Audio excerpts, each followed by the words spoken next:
Bienvenidos. La doctora Clara López Obregón, con una extensa y exitosa trayectoria en el servicio público, es hoy, como lo saben todos, la fórmula vicepresidencial del doctor Humberto de la Calle en esta contienda que ya entró en su recta final, y a mí me da mucho gusto saludarla en nuestro programa hoy y darle la bienvenida. Qué gusto tenerla por aquí. Juan, muchísimas gracias, encantada de estar aquí con usted. Bueno, entró la campaña después de las elecciones parlamentarias, ahora sí en la recta final. Ahora sí, recta final y con una largada muy pareja. Entonces, sin lugar a dudas, esta va a ser una campaña muy interesante y muy competida. Oía a unos analistas en la mañana de hoy, después del puente, diciendo aquí, cualquier combinación de dos pueden llegar a la segunda vuelta, dependiendo de lo que ocurra en estos días.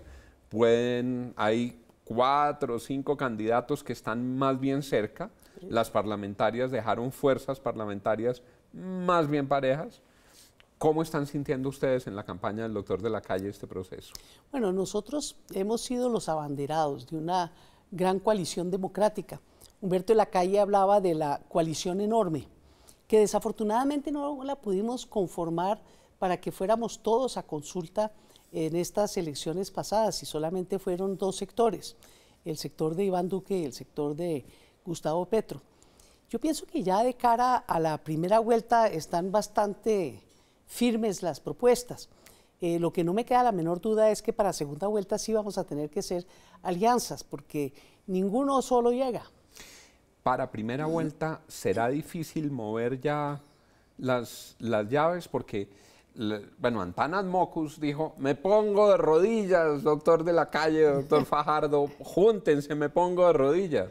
Bueno, yo pienso que Antanas Mockus, con ese liderazgo ético, pues es una garantía para cualquier negociación que se pudiera entablar. Pero pues uno le ha escuchado al doctor Fajardo tantas maneras de decir no diplomáticamente, que yo pues lo pongo en salmuera. Pienso que como están las cosas vamos a llegar ambos a primera vuelta presidencial. En esta circunstancia, si los dos llegan a primera vuelta presidencial, a jugarse ahí sus capitales políticos, llegaría también Gustavo Petro. En ese momento sería la posibilidad de volver a ver, gane quien gane, cómo esos 3 sectores se juntan para segunda vuelta. ¿Es su propuesta? Pues habría que mirar cómo se logran alianzas para la segunda vuelta, pero sin lugar a dudas tiene que ser de carácter programático, tiene que establecerse el concepto de gobierno de coalición, un gobierno de coalición que tenga unos compromisos muy firmes para sacar adelante la implementación de los acuerdos de paz, para pagar la deuda social acumulada durante los 50 años de conflicto, que es verdaderamente vergonzoso ver un país tan rico como Colombia, con no solamente indicadores de pobreza tan dramáticos, sino con esa exclusión tan grande que se vive en todos los sectores que han sido dejados atrás. En primer lugar, los campesinos. En segundo lugar, los jóvenes, especialmente ese gran grupo que ni estudia ni trabaja, y las mujeres que estamos reclamando igualdad.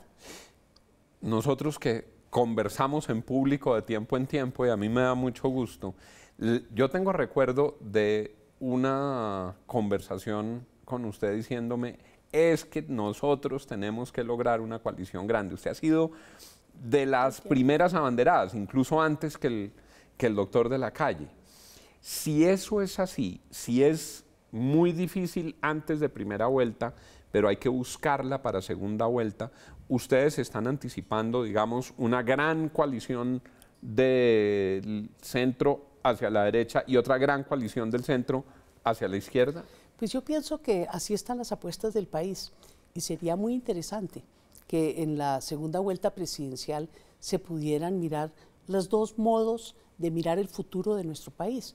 Esto no es con estigmatizaciones, ni señalamientos, ni esta polarización hirsuta que incluso no deja a la gente pensar ni escoger. Y hace mucho daño. Y hace mucho daño, porque a fin de cuentas nosotros todos los colombianos pues vivimos en esta isla que se llama Colombia, y tenemos que sacarla adelante, tenemos que encontrar las bases de convivencia y de construir un proceso de reconciliación que nos permita vislumbrar, construir juntos una visión compartida de nación.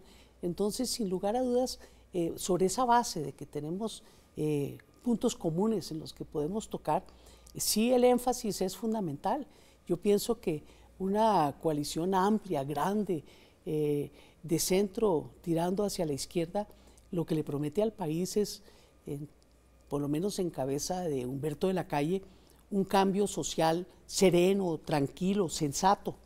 Nosotros nos preocupa de la contraparte, más bien un compromiso de palabra con el proceso de paz, pero que no están en la disposición de implementar un acuerdo que ha sido firmado por el gobierno, aprobado por el Congreso y ratificado por la Corte Constitucional en términos de una seguridad jurídica que tenemos que ofrecerle a todos los colombianos por igual. Entonces sí, aquí hay diferentes visiones bastante caracterizadas y el pueblo colombiano sería muy interesante que pudiera escoger entre esas dos visiones. Alguien que le aprecia mucho a usted me decía el otro día, la nieta que sacó el gen reformista de López Pumarejo fue clara, la revolución en marcha, las grandes transformaciones, y todo eso, digamos, él lo canalizó con las banderas del Partido Liberal. ¿Cómo se sienten esas banderas hoy? Bueno, yo veo al Partido Liberal como institución un poco anquilosado. Usted por eso se salió hace tiempo. Yo me salí hace tiempos, yo participo en esta fórmula con el doctor de la Calle en una coalición entre el Partido Liberal y el Partido ASI, pero el liberalismo es mucho más amplio que el Partido Liberal. Es más, las ideas liberales, la doctrina liberal es la que subyace nuestra constitución política, es uno de los patrimonios de Occidente. Y sin lugar a dudas, pues yo sí he heredado ese gen de la inconformidad. ¿Y la rebeldía? A mí me late profundamente, yo lloro y me duele con mucha sensibilidad ver el sufrimiento ajeno y sin lugar a dudas López Pumarejo, un gigante, en temas que hoy todavía tenemos sobre la mesa. Nosotros tenemos que resolver, Juan, el tema de la tierra. Pues la ley de tierra, la ley 200 del 36, del año que 36. Fue una de las grandes obras del doctor López Pumarejo. Que ponía en práctica la función social de la propiedad que se introdujo ese mismo año en la Constitución. Y ese era el corazón de un punto neurálgico del acuerdo, pero además sigue siendo uno de los asuntos más críticos en Colombia. Y yo pienso que sobre eso tenemos que llegar a un acuerdo nacional. No se trata de irrespetar la propiedad privada, ni mucho menos, pero sí se trata de ejercer el gobierno con un criterio de dotar al campesino que trabaja pues su propia tierra para que pueda construir familia, pasar de ser un muy pobre campesino a ser una clase media rural con una propiedad que afinque la estabilidad democrática de nuestro país. Yo creo que en esos temas, si dejamos la polarización por fuera y nos ponemos a discutir de fondo, vamos a tener que llegar a acuerdos, porque esto no es en contra de nadie, esto es en favor de la paz pública de Colombia. Hoy se divulgó un informe muy crítico de Naciones Unidas frente a la implementación del proceso, muy crítico en el tema de reclutamiento de menores, pero también muy crítico frente al gobierno, digamos, en el tema de los líderes sociales, en el tema de la implementación de los acuerdos de paz, en el tema de la llegada de agentes violentos a las zonas donde estaban las FARC antes de que llegara el Estado. ¿Cómo recibe usted ese informe? Mire, uno no puede tapar el sol con las manos. Yo sé que hay un compromiso de gobierno con la implementación del proceso de paz, pero el gobierno se ha quedado corto. Se ha quedado corto en reincorporación. Yo he escuchado muchas críticas que no hay, por ejemplo, un solo proyecto productivo todavía en marcha para evitar que todos estos guerrilleros que se incorporaron a la vida civil y quieren hacer el bien, pues no se vayan a diluir en disidencias y en grupos ilegales por falta de oportunidades de trabajo, de ganarse su pan con el sudor de la frente.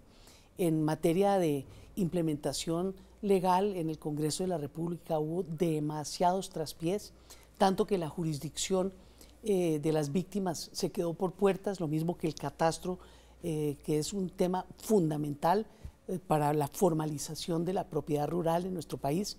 Entonces, sin lugar a dudas, ha habido demasiados impedimentos, demasiados problemas en la implementación Y me parece que es una crítica justa la que le hace las Naciones Unidas al gobierno, especialmente en el tema de derechos humanos, el tema de los niños reclutados por todos los grupos ilegales de este país, el último de ellos, el de las FARC. Ese nunca ha tenido una atención suficientemente grande. Bueno, denuncias sobre el ELN, lo que hicieron los paramilitares. Todo, es que aquí los niños los han utilizado como peones de brega y al momento de los beneficios, por lo que es un delito de lesa humanidad, han optado por que no se pueda comprobar. Y el otro tema fundamental pues es el de los líderes sociales. Eso tiene que ver también con el copamiento de las zonas que han dejado las FARC por otros grupos armados ilegales. Nosotros no podemos presidir en Colombia una segunda fase de lo que pasó con la Unión Patriótica. ¿Se parece, doctora Clara, usted, su marido Carlos Romero, vivieron en primera persona y con mucho sufrimiento esa persecución? ¿Usted cree que eso que ustedes vivieron en la persecución a los líderes de la UP es análogo a lo que están haciendo hoy con los líderes sociales? Pues no solamente análogo, es que es casi una copia, una fotocopia de lo que pasó en esa época, porque yo me recuerdo que primero mataron a uno, después mataron a otro, después empezaron con los dirigentes. Cuando terminaron con los dirigentes, empezaron con las masacres a matar físicamente a los votantes, donde había ganado la Unión Patriótica las elecciones. Entonces sí, esto es una situación demasiado preocupante porque hay sistematicidad en las víctimas. Entonces el gobierno tiene que ir río arriba a buscar qué es lo que está pasando y todos sabemos que hay que desmantelar esos grupos que defienden el despojo de las tierras, que defienden la minería ilegal, que están defendiendo rentas totalmente criminales y que obviamente estos dirigentes se atraviesan porque son gente que está movilizando al pueblo en función de una democracia que quieren construir de nuevo carácter. El ministro de Defensa en algún momento sugirió que eran hechos aislados, que había un lío de faldas y recibió críticas porque decían eso es tratar de evadir esa sistematicidad. Claro, y yo ahí tomo las palabras de la vicefiscal, que ha dicho una cosa muy importante. Mire, cuando se trata de un líder social, de un dirigente de restitución de tierras, un defensor de derechos humanos, la primera hipótesis que se tiene que analizar es la de la victimización en función de su liderazgo. Lo mismo que cada vez que asesinan a una mujer, pues hay que empezar con la hipótesis de que puede ser un feminicidio. Pero si usted deja eso, no, es que aquí hay una riña, aquí hay un lío de faldas. Hombre, aquí no vamos a llegar al meollo de la defensa real, porque el día que se acabe la impunidad, se acaba el asesinato. Es la doctora Clara López. Esto está de alquilar balcón. Aquí no hay ninguna candidatura que esté completamente consolidada dentro del paquete que va adelante. Los votos quedaron después de la elección parlamentaria, muchos de ellos en el centro sin participar en las consultas, entre 8 y 9 millones de votos de gente que fue a votar por Congreso no se matriculó en ninguna de las dos consultas y eso pues es realmente un contingente electoral gigantesco, doctora Clara. Es del mismo tamaño o superior del que sí votó en las consultas. Por eso es que lo que hay que salir es a construir una gran alianza con la gente. Humberto de la Calle la ha llamado la gran alianza colombianista, porque aquí cabemos todos. Entonces yo puedo decir, para despedir el programa, que me dio mucho gusto tener a la candidata a la vicepresidencia de la gran alianza colombianista. Correcto, así es. Le agradezco. Y espero que podamos seguir discutiendo estos temas que de verdad son de mucha importancia para el elector que tiene que saber escoger bien. Pues aquí seguiremos llevándole el pulso y gracias por haber aceptado nuestra invitación. A usted, muchas gracias por la invitación. Y a ustedes, gracias por estar con nosotros. Sigan con Red Más Noticias.